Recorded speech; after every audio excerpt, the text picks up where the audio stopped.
నీకు కావలసిన వాటికై దేవుణ్ణి అడుగుము. మత్తయి 7:7-11 గమనించినట్లయితే ఆ తర్వాత ఆయన వాళ్ళతో, ఒకవేళ మీలో ఒకడు అర్ధరాత్రి వేళ తన స్నేహితుని ఇంటికి వెళ్ళి, నా స్నేహితుడు ఒకడు అకస్మాత్తుగా మా ఇంటికి వచ్చాడు, మా ఇంట్లో తినటానికి ఏమీ లేదు, 3 రొట్టెలుంటే ఇస్తావా అని అడిగాడు అనుకోండి. ఆ స్నేహితుడు ఇంటి నుండి బయటికి రాకుండా నేను నా పిల్లలు పడుకున్నాం, తలుపులు కూడా తాళం వేశాం, అనవసరంగా బాధ పెట్టొద్దు, అయినా ఇప్పుడు లేచి నేను రొట్టెలు ఇవ్వలేను అని అన్నాడు అనుకోండి.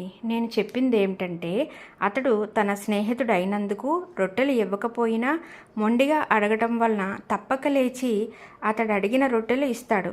కనుక నేను మీకు చెప్పేదేమంటే, అడగండి మీకు లభిస్తుంది, వెతకండి దొరుకుతుంది, తలుపు తట్టండి అది మీకోసం తెరుచుకుంటుంది.